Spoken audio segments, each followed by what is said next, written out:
పాకిస్తాన్లోని బలూచిస్తాన్లో భారీ ఉగ్రదాడి జరిగింది. జాఫర్ ఎక్స్ప్రెస్ రైలు లక్ష్యంగా ఆత్మాహుతి దాడి చేశారు. 30 మంది మృతి చెందారు. 47 మందికి పైగా తీవ్ర గాయాలయ్యాయి. అయితే మృతులలో ఎక్కువగా మహిళలతో పాటుగా పిల్లలు ఉన్నారు. క్వెట్టా నుంచి చమన్ ఫాటక్ దగ్గర ఈ ఘటన చోటు చేసుకున్నట్లుగా తెలుస్తుంది. పూర్తిగా మంటల్లో ఆహుతైంది రైలు బోగీలు. ప్రధానంగా ట్రాక్ కు ఆనుకొని ఉన్నటువంటి అనేక ఇళ్లతో పాటు వాహనాలకు కూడా భారీగా నష్టం వాటిల్లింది. బలూచిస్తాన్ లిబరేషన్ ఆర్మీ హస్తం ఉన్నట్లుగా అనుమానాలు వ్యక్తమవుతున్నాయి. సాధారణ పౌరులే లక్ష్యంగా ఉగ్రవాదులు వరుసగా దాడులు చేపట్టడం జరిగింది. అయితే దీనిపైన బలూచిస్తాన్ లిబరేషన్ ఆర్మీ మాత్రం అధికారికంగా ప్రకటించాల్సి ఉన్నా దాని హస్తమే ఉంది అనేది మాత్రం ప్రధానంగా ఆరోపణలు ఎదుర్కొంటున్నారు.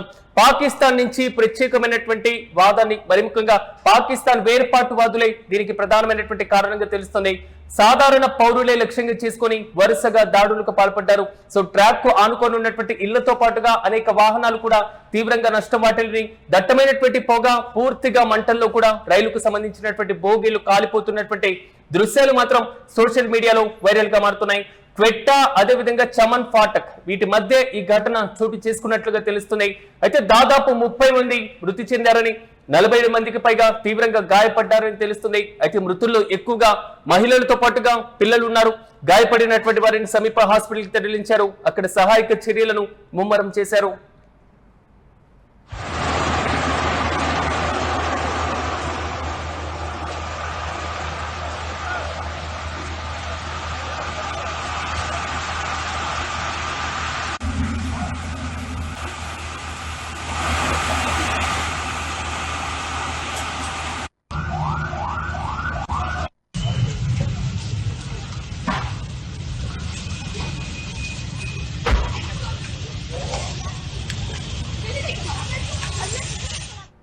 ఇక ఇదే అంశంపై మరింత సమాచారం మా ప్రతినిధి వెంకట్ అందిస్తారు. వెంకట్ చెప్పండి, పాకిస్తాన్లోని బలూచిస్తాన్ లో మాత్రం భారీ ఉగ్రదాడి చోటు చేసుకున్నట్లుగా తెలుస్తుంది. ప్రాథమికంగా బలూచిస్తాన్ లిబరేషన్ ఆర్మీ హస్తం ఉన్నట్లు తెలుస్తుంది.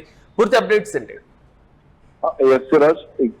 అంటే గత కొన్నాళ్ళుగా కూడా దాదాపుగా అంటే కొన్నాళ్ళు కాదు, దాదాపు 3 దశాబ్దాల నుంచి కూడా బలూచిస్తాన్ లిబరేషన్ ఆర్మీ ఏదైతే ఉందో అక్కడ పెద్ద ఎత్తున అంటే అక్కడ వేర్పాటువాదులు కానీ వీళ్ళందరూ కూడా తమను పాకిస్తాన్ నుంచి వేరు చేయాలి, మా దగ్గర ఉన్నటువంటి సహజ వనరులను పాకిస్తాన్ దోచుకుంటుంది, అదే విధంగా తమను బానిసలుగా చూస్తుంది అంటూ కూడా వాళ్ళు ఆవేదన వ్యక్తం చేస్తున్నటువంటి పరిస్థితి. పాకిస్తాన్ లో దాదాపుగా 60%, దాదాపు 50 నుంచి 60% వరకు బలూచిస్తాన్ ప్రాంతం ఎక్కువగా ఉన్నటువంటి పరిస్థితుల్లో అక్కడ వేర్పాటువాదం అనే తీవ్ర స్థాయిలో నడుస్తుంది. ఈ నేపథ్యంలోనే పాకిస్తాన్ ప్రజలను అదేవిధంగా అక్కడ ఆర్మీని కానీ అధికారులను కానీ లక్ష్యంగా చేసుకుని పెద్ద ఎత్తున దాడులకు పాల్పడుతున్నటువంటి పరిస్థితి మనం చూస్తూనే ఉన్నాం. అయితే తాజాగా జరిగినటువంటి ఘటన ప్రకారం అంటే రైల్లో జరిగినటువంటి ఆత్మాహుతి దాడిలో ఏకంగా 30 మంది వరకు ప్రాణాలు కోల్పోయారు. ఈ ఘటనతో ఒక్కసారిగా అంటే బలూచిస్తాన్ లిబరేషన్ ఆర్మీ పేరు మరోసారి మారుమోగినటువంటి పరిస్థితి ఉంది. ఇటీవల కాలంలో సైనికులను కూడా కిడ్నాప్ చేసి వాళ్ళకు కూడా అంటే మా దగ్గర అంటే మీ దగ్గర ఉన్నటువంటి ఖైదీలను విడుదల చేయకపోతే వీళ్ళని చంపుతా ఉంటూ కూడా వాళ్ళు హెచ్చరించినటువంటి పరిస్థితి మనం చూస్తూనే ఉన్నాం. అయితే ఇప్పుడు తాజాగా జరిగినటువంటి ఘటన ప్రకారం చూస్తే దాదాపుగా 30 మందిని ప్రాణాలు కోల్పోవడం, 40 నుంచి 60 మంది గాయపడ్డారు అనేటువంటి వార్తలు కూడా వస్తున్నాయి.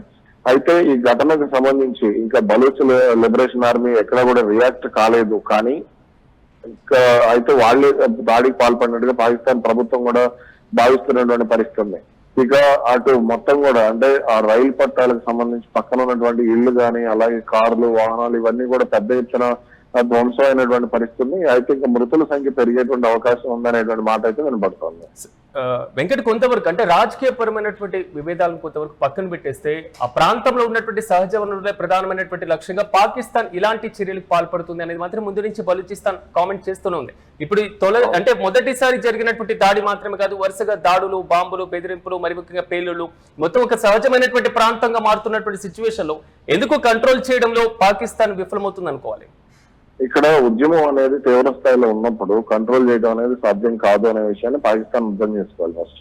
ఎందుకనంటే అక్కడ వేర్పాటు ముఖ్యంగా పాకిస్తాన్ ఆర్మీ కానీ లేదంటే పాకిస్తాన్ ప్రేరేపిత ఉగ్రవాద సంస్థలు కానీ అంటే తెహ్రీకే తాలిబాన్ కానీ, జైషే మహమ్మద్ కానీ, లష్కర్ ఏ తోయిబా కానీ వీళ్ళందరూ కూడా అక్కడ చేపడుతున్నటువంటి కొన్ని కార్యక్రమాలు కానీ అదే విధంగా బలూచిస్తాన్ ప్రాంతంలో కొన్ని అంటే ఉగ్రవాద కార్యకలాపాలకు సంబంధించి పాకిస్తాన్ అంటే ఇప్పుడు భారత్ పాక్ సరిహద్దుల్లో కానీ ఆఫ్ఘనిస్తాన్ పాక్ సరిహద్దుల్లో కానీ పెద్ద ఎత్తున ఆయుధాలను అక్కడి నుంచే సరఫరా చేస్తుంది అనేది కూడా ముందు నుంచి ఉన్నటువంటి ప్రధాన ఆరోపణ. అలాగే అక్కడ ఉన్నటువంటి బలూచిస్తాన్ లో ఉన్నటువంటి కొంతమంది పాకిస్తాన్ నాయకులు కూడా అక్కడ అంటే తమ ప్రాంతానికి అన్యాయం చేస్తున్నారు అనేటువంటి ఆవేదన కూడా వాళ్ళు వ్యక్తం చేస్తున్నటువంటి పరిస్థితి ఉంది. అయితే ఇక్కడ వాళ్ళని కంట్రోల్ చేయలేకపోవడానికి ప్రధాన కారణం ముందు పాకిస్తాన్ అసలు వాళ్ళు పాకిస్తాన్ నాయకత్వాన్ని కానీ పాకిస్తాన్ ఆర్మీని కానీ లేదంటే ఐఎస్ఐ వంటి ఈ ఉగ్రవాద ప్రేరేపిత నిఘా సంస్థలను కానీ ఎవరిని కూడా వాళ్ళు యాక్సెప్ట్ చేసేటువంటి పరిస్థితి అక్కడ కనపడటం లేదు. కాబట్టి దీన్ని కంట్రోల్ చేయడం అనేది పాకిస్తాన్ కి ఇప్పట్లో సాధ్యమయ్యేటువంటి పని కాదు. అదేవిధంగా అక్కడ యువకుల్లో కూడా పాకిస్తాన్ మీద వ్యతిరేకత తీవ్ర స్థాయిలో ఉంది. ఇక్కడ పాక్ ఆక్రమిత కాశ్మీర్ లో ఎలాగైతే భారత్ మీద విషం పెంచినటువంటి పరిస్థితి ఉందో, విషం దూరిపోస్తున్నటువంటి పరిస్థితి ఉందో, అక్కడ కూడా అదే స్థాయిలో పాకిస్తాన్ మీద వ్యతిరేకత అక్కడ ప్రజల్లో వ్యక్తమవుతున్నటువంటి పరిస్థితి కూడా ఉంది. కాబట్టి అది ఇప్పట్లో చల్లరేయకుండా అవకాశం ఉండదు. కాబట్టి ఇదే తరహా ఘటనలో ఆల్రెడీ ఇప్పటికే అక్కడ పాకిస్తాన్ లో తెహ్రీకే తాలిబాన్ కానీ ఇలా మరికొన్ని ఉగ్రవాద సంస్థలు ఇటీవల కాలంలో మార్కెట్లను వీటన్నింటినీ కూడా కొన్ని కీలక లోయ ప్రాంతాల్లో దాడులు చేస్తున్నటువంటి పరిస్థితి ఉంది. అలాగే ఇప్పుడు ఆఫ్ఘనిస్తాన్ సరిహద్దుల్లో కూడా దాడులు జరుగుతున్నాయి. కాబట్టి భవిష్యత్తులో కూడా ఇటువంటి దాడులు తీవ్రత ఇంకా పెరిగేటువంటి అవకాశాలే కనబడుతున్నాయి. Yes right Venkat, thank you. పాకిస్తాన్లోని బలూచిస్తాన్ లో భారీ ఉగ్రదాడి జరిగింది. జాఫర్ ఎక్స్ప్రెస్ రైలు లక్ష్యంగా ఆత్మాహుతి దాడి చేశారు. దాదాపు 30 మంది మృతి చెందారు. 47 మందికి పైగా తీవ్రంగా గాయపడడం జరిగింది. మృతుల్లో ఎక్కువగా మహిళలతో పాటుగా పిల్లలు ఉన్నారు. ప్రధానంగా మనం చూసుకున్నప్పుడు బలూచిస్తాన్ అంశం పాకిస్తాన్ కు దాదాపు కొన్ని దశాబ్దాలుగా సాగుతున్నటువంటి వివాదంగానే ఉంది. క్వెట్టా చమన్ ఫాటక్ దగ్గర జరిగినటువంటి తాజా ఈ మంటలకు సంబంధించి, రైలు పోగీలు కాలిపోయినటువంటి అంశానికి సంబంధించి ఇంత భారీ ప్రాణ నష్టం సంభవించడానికి, ఇళ్లతో పాటుగా వాహనాలు ఇంత భారీలో నష్టపోవడానికి పాకిస్తాన్ చేస్తున్నటువంటి ప్రధానమైనటువంటి ఆరోపణ బలూచిస్తాన్ లిబరేషన్ ఆర్మీ హస్తం ఉంది అనేటువంటి అనుమానాలు. సో ముందు నుంచి కూడా బలూచిస్తాన్ అంశం పైన పాకిస్తాన్ నిర్లక్ష్య ధోరణితోనే ముందుకు వెళ్లడం, ఆ ప్రాంతంలో పూర్తి స్థాయిలో ఆధిపత్య ప్రభావం ఎక్కువగా చూపించేటువంటి పరిస్థితి.